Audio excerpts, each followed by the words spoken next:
Welcome to The Great Detour. I'm Jess, your host. In this podcast, we talk about life's unplanned paths, those experiences that challenge and transform us in ways we never expected. Through honest conversations, my guests and I share inspiring stories and practical advice to help you navigate your own journey. I hope these stories inspire you to trust your path, embrace change with resilience, and step into your most authentic, empowered self. Welcome back to The Great Detour, and a very warm welcome to anyone who is here for the first time. It's been a minute since I released my last episode, and I imagine there might be some newcomers here who are making their way through the first 3 seasons, and I just want to say thank you for being here, and whatever detour brought you here, I'm just so happy our paths have crossed and that you are here. Since my last episode, I took a little bit of a hiatus. I really needed some time and space to focus on myself. I did a big pivot in my life. I released an episode on it. I quit my job with nothing lined up. That's the title of the episode also, if you're interested in checking it out. And I really took some time to go inward and figure out what's next, what I want to do with my life, where do I go from here? And it was one of the most transformative periods of my entire life. It was challenging in ways that are hard to describe, but it was also revelatory in so many ways and changed me in indelible ways. And I want to talk to you about that today. I also want to reassure you that this podcast is going to continue, but I'm in a period where I'm kind of figuring things out and I want to show up really authentically. I can't always show up perfectly polished, which is hard for me because I'm a marketer. I'm all about branding and the way things are presented, and that's all good and fine, but I also really think it's important, and something that I want to show you guys is the periods where you're in the messy middle and you're figuring things out and you're still showing up, but maybe you're not showing up perfectly. I think an older version of me would have been so disappointed in myself that I didn't release an episode every week for an extended period and that I was somehow failing if I took a pause on the pod. But the case is I'm not. I'm growing. I'm reevaluating, and I'm doing what's best for me. And this show may evolve a little bit. There may be more solo episodes, and I still plan on interviewing guests. I actually have a whole list of people that I'm going to be interviewing in the next season. And it's just, oh my gosh, so many incredible stories, and I can't wait to dig into it. But right now I'm really focused on getting settled and situated in my new job and building that up. Balance is required in my life. Grace is required. Me to give myself grace that I can't do all the things and show up perfectly in every area of my life. Sometimes things have to give. That's what I'm doing. And I'm just showing up right now a little messy, a little unpolished, but I think it's important for you to see that I do not have it all figured out. Even though I got a new job and I'm taking the next step in my career and in my life, it's still always a work in progress. I think it's just important that you're showing up in whatever ways feel authentic to you and whatever ways feel intuitively right for you. The update in my life, I did get a new job. I was unemployed for about a year at my own choosing, and I actually wrote a Substack about it. I've been writing more recently, which feels like a homecoming in so many ways. I started off as a writer.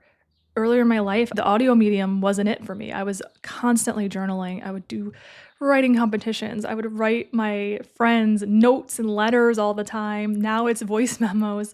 So I felt called to kind of get in touch with that part of me again that loves to write, to tap into that creativity. And it's been very healing in so many ways. So I started a Substack, and I'll be continuing to write on there. If you're interested, if you're a reader and you're interested in learning more about my many musings and ramblings, feel free to check me out on Substack. I talk about in this article what this past year has been like, leaving my job, what that liminal space has been like, and now entering the workforce again. It's a trip. I'm not going to lie to you. Being off for all that time, and then, I'm working corporate again, and to be thrown back into that, it's a transition, and it's not necessarily easy. But right now for me, it feels very, very much aligned. I'll read the article that I wrote, but in it, I talk about how there were certain things that I was looking for that were non-negotiables in my next role, and this job has all of them. And I just can't shake the feeling that this is exactly where I'm meant to be right now. And that feels aligned. And then if that changes, I'm just going to trust myself that I'll feel the pull or I'll feel the call and I'll know what the next step is. But it's an interesting way to function. I'm still kind of getting used to this where I don't have it all figured out, but I'm just following the breadcrumbs that my soul is giving me. But every time I do that, every time I release the need for control or certainty and just take the necessary next step that I feel called to, things just open up and things work out and the world really does open up for me. It's been a huge lesson, an incredible lesson. As I lean into it more, it never ceases to amaze me. It is quite magical when you tap in and tune into yourself and say, okay, I'm here for the ride and I'm just gonna really choose myself, honor myself and my truth, and follow what feels right for me. With that, I am gonna read this article to you, which is not something I would normally do, is like read off of a script, but if you're not a Substack person or you don't have the time to read, sometimes it's just easier to listen. So I'm gonna go ahead and get started. So it's called, I Took a Career Break at 39. It changed my life. Leaving a career isn't all that different from leaving a marriage, as it turns out. It starts with a deep gut knowing that you ignore for as long as humanly possible, until it inevitably smacks you in the face to get your attention. And when you can't ignore or distract yourself from the truth any longer, a paralyzing fear climbs up onto your chest in the middle of the night, cradling your face in the darkness as it whispers, "But what are you going to do?"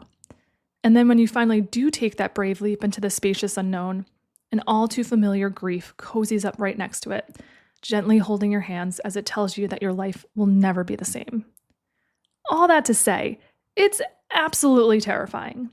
You're either nodding your head in agreement because you've been there, or you're thinking, why the hell would somebody sign up for an experience like that? Well, I did, and I'm here to tell you about it, because it was hands down one of the best decisions I ever made for myself. Similar to my divorce, it broke me wide open, but like any period of pain or uncertainty, it was a portal. I healed, I grew, and I stepped into my own liberation and sovereignty in a way I never thought possible. If you're not familiar with me or my story, I'll give you a quick snapshot of the type of person I was for the majority of my life.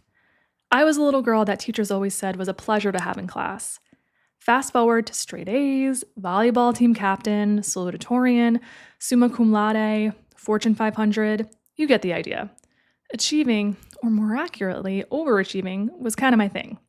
I was a perfectionist, a people pleaser, the one who always did things quote-unquote right, and who delivered with excellence. And for the better part of 40 years, this is how I functioned. It made me feel worthy and important, valuable. It was truly who I thought I was.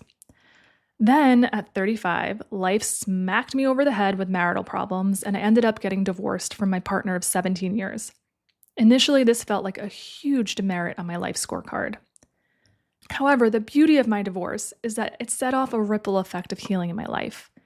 Unbeknownst to my conscious awareness, that healing infiltrated every corner of my existence. The way I viewed myself, how I showed up in relational dynamics, and the one that surprised me the most, my relationship with ambition. In the years that followed the dissolution of my marriage, I began to feel the rumblings of my newly awakened soul asking me to go deeper. And when I turned 39, I could no longer ignore the questions that kept reverberating in my head. Why am I pushing so hard? Who am I performing for? Is this even who I really am? Now let's rewind to when I was 38 for a second, because it's actually a pretty cool part of the story. That April, I had a psychic reading that completely blindsided me. It was a woman who I'd only seen once a year prior. But before I get to the good stuff, a quick note on psychics. I believe we should be careful about visiting psychics often or becoming dependent on readings for answers. Though I think readings can be enlightening and fun, they can also be disempowering when we outsource our life's trajectory to somebody outside of ourselves. I truly believe we all have intuitive gifts and an inner compass that will guide us if we make the space to tap in and listen. But that's an article for another day. Okay, back to the reading.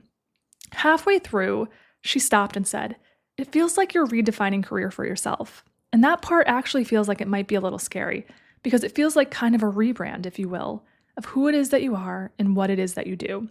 She went on to say, "I do wonder if you have a moment where you step out for a while. I don't quite know what that looks like, but it feels like there's a brief moment where you do your own thing and then there's a new company that you enter." She predicted this in-between period would last 8 to 9 months. She also said, "I don't think you'll love it." Suffice it to say, I was not happy with this reading at all. Leave my job? What the hell would I do? I had been at my company, a well-known Fortune 500 in the financial services industry, for a decade. It was a huge part of my identity.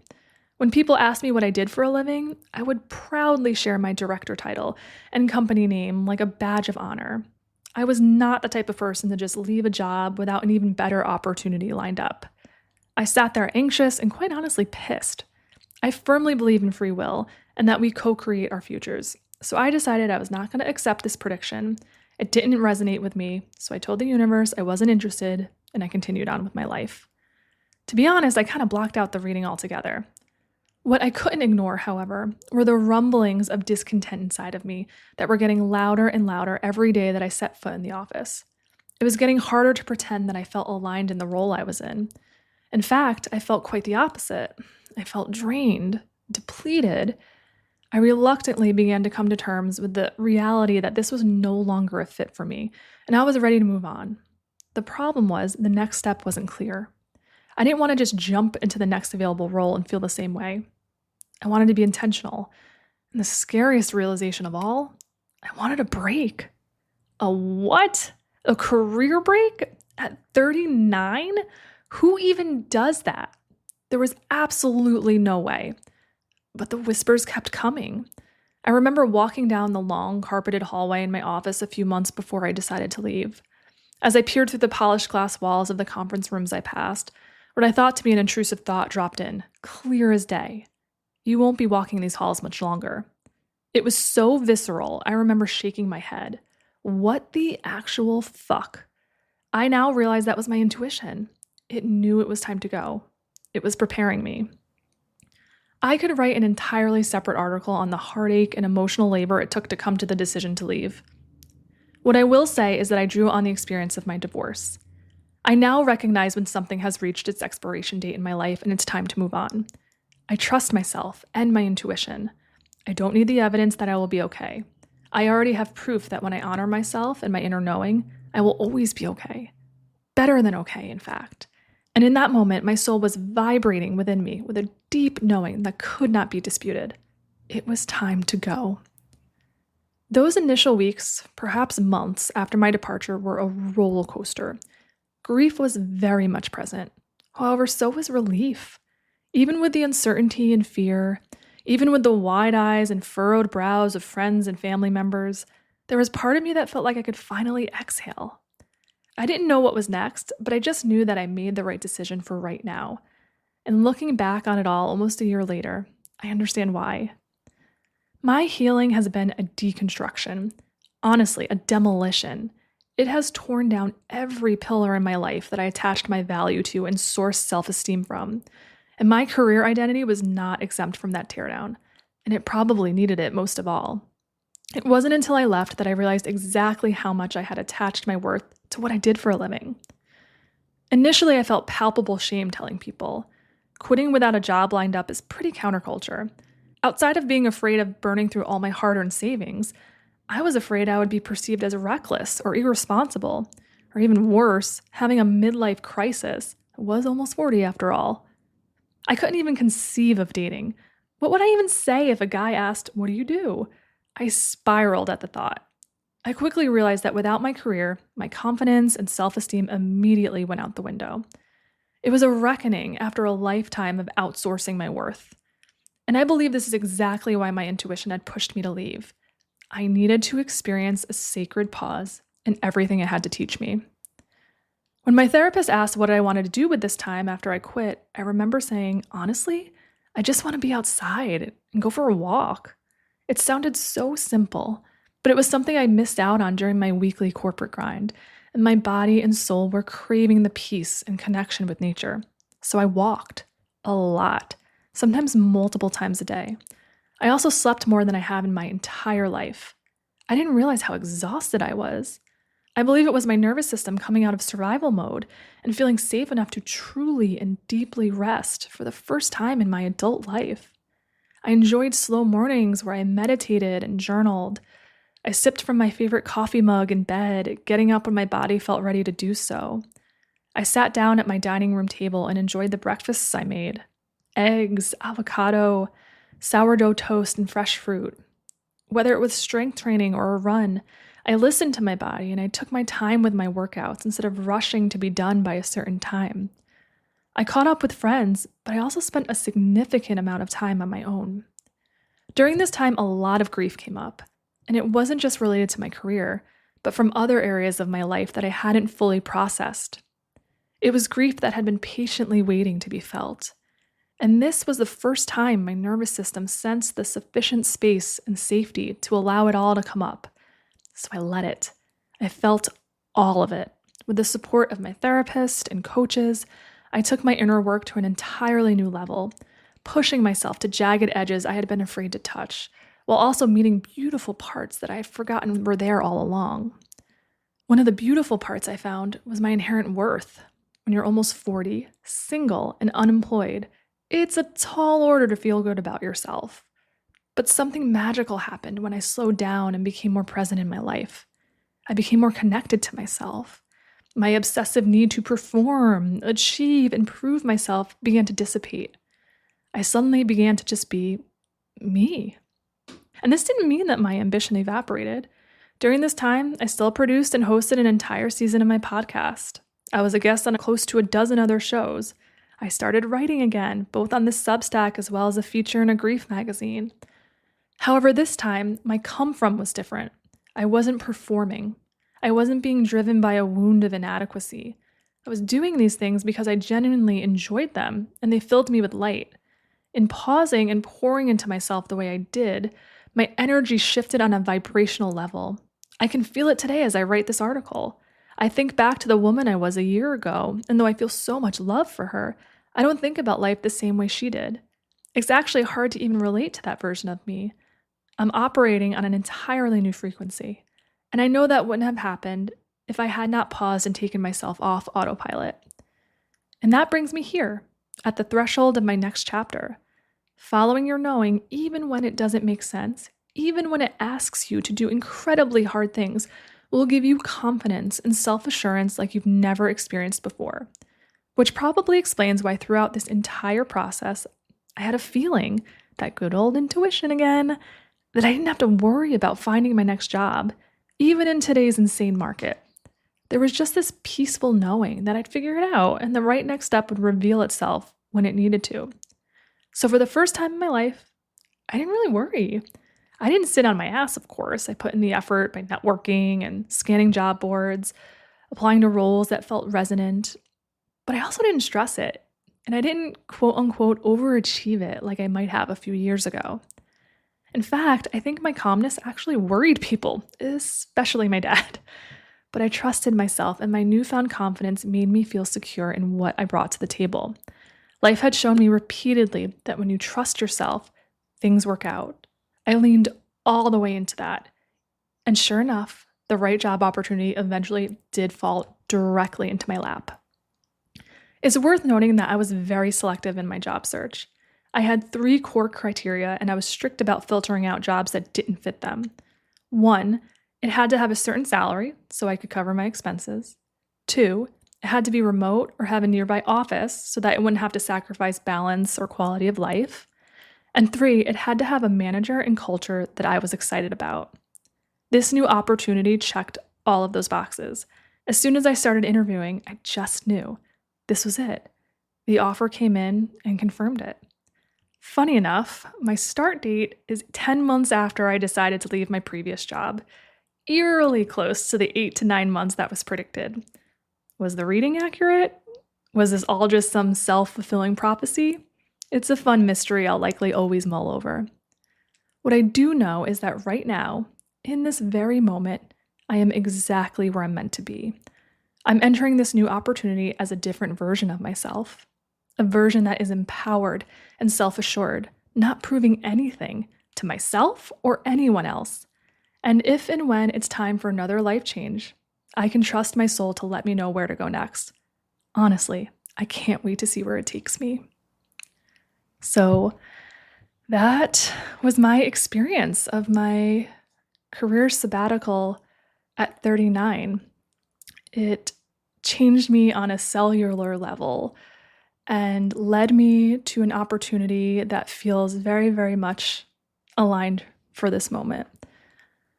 If there's anything you take away from my story and my experience, it's to listen to yourself and to trust yourself even when it doesn't all add up or make sense. There's purpose in it. I think I needed to sit on the bench for a little while because it was necessary for me to grow, evolve, and learn to be okay with myself without constantly performing. And now that I'm re-entering the workplace arena, I'm coming with a completely different attitude, an attitude that is empowering and allows me to function in a much healthier way than I was before. And I don't know that would have happened if I didn't pause.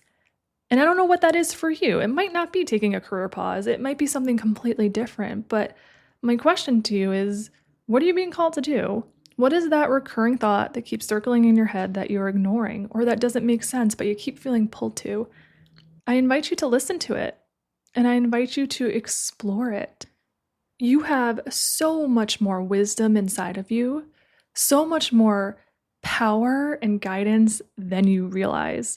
I'm 40 now, and I cannot believe it took me almost 40 years to figure this out. I was always externalizing everything, asking everyone for opinions and advice and what should I do. Meanwhile, the answers were in me all along. I just had to get still enough and quiet enough and connect to myself enough to actually listen to the next step. I invite you to do the same. I'm excited for you to see what happens in your life when you truly listen to that call. And I'm not trying to lead you on to believe that it's all going to be perfectly easy. Sometimes following that intuition calls you to do really friggin' hard things, like leave a marriage or a job, or something scary like start a new business venture. But you can always trust it. Your inner compass is never, ever going to steer you in the wrong direction. And also, one tip, something that really helped me during this process was visualizing what I wanted for myself. So I didn't know exactly what this next chapter, what this next step in my career would look like. I just knew how I wanted it to feel. I knew I wanted a boss that I really liked. I knew I wanted a culture I could get excited about. I knew I wanted balance in my job, so I wasn't in the office 5 days a week. So at night, I would put on some feel-good music, and I would sit there, and I would visualize it. What did it look like to get up and sit at my desk in the morning? What was the outfit I was wearing? I would pretend I was in a one-on-one with my boss, and what did it feel like when I was on the Teams meeting or the Zoom with her, and what was the energy exchange there like? And literally just feel into it. How did I feel finishing the day? Was I going to the gym afterwards? What did my life look like? What did balance look like? And I would feel into it, and I would get excited, and it almost felt real, like I had the job. And I think that's partly why, in my article, I was describing how I didn't worry. It was the strangest thing because that's usually not my jam. My whole life, I've been a catastrophizer and always thinking 10 steps ahead of the worst case scenario and all the ways things could go wrong. And this was a very big thing I did. I needed income. I needed to land a job for financial security, but I just felt calm. And I think it was those exercises. And I really do think there is something to, call it manifestation, call it visualization, whatever it is that you want to refer to it as. It was a powerful tool that I used in this process. And I got all the things I was visualizing, which is kind of bananas when you think about it. Like even the company I'm in, they have won many awards on their culture and how amazing their culture is. Like, this was so important to me, and I kept visualizing that. So there is some real magic to that. Whatever it is that's in your heart, even if you don't have clarity. I didn't know what I wanted my next job to be. I was like, do I do something entrepreneurial? Do I step back into corporate? You don't have to have the whole picture figured out. Just lean into the feeling. What do you want to feel like when you wake up in the morning? What do you want it to look like? Just start leaning into that and let me know how it goes, because you will be surprised at the way life opens up for you and how it doesn't have to be so hard. Like, it's a crazy job market out there. Anyone who is looking for a job right now understands how challenging it is. I'm not going to lie. I didn't really work very hard. I did the things I was supposed to do, but I wasn't like gung-ho in a way that a lot of people I know were. And I think people looked at me a little bit like, what the hell is wrong with you, Jess? Like, why aren't you working harder? Why aren't you stressed? And I just kind of knew. And then the way this opportunity unfolded, yes, I was the one to put myself out there and I let people know that I was looking, but it kind of just circled around to me and through my network came to me. And then, you put in the work, you do the interviewing, you prep and all that stuff. But all of that to say, it doesn't have to be so hard. And that's another big lesson I'm learning in life. I'm so used to grinding and working and putting in the effort, coming from this really like masculine, energetic, where I am in control and I am pushing and forcing. And now I'm more in this feminine energy where I'm receiving, which it's kind of hard to do when you've been functioning the opposite way your entire life, but allowing things to come to me. Not just doing nothing. Of course, you need to take aligned action. If I had not let people know I was looking, if I had not redone my resume, like, this wouldn't have come to fruition. But it didn't require me muscling my way through in the way that I used to do in the past. And that was really eye-opening, and I'm going to apply that same lesson and energy to other areas of my life. I mean, I'm kind of applying it to dating right now.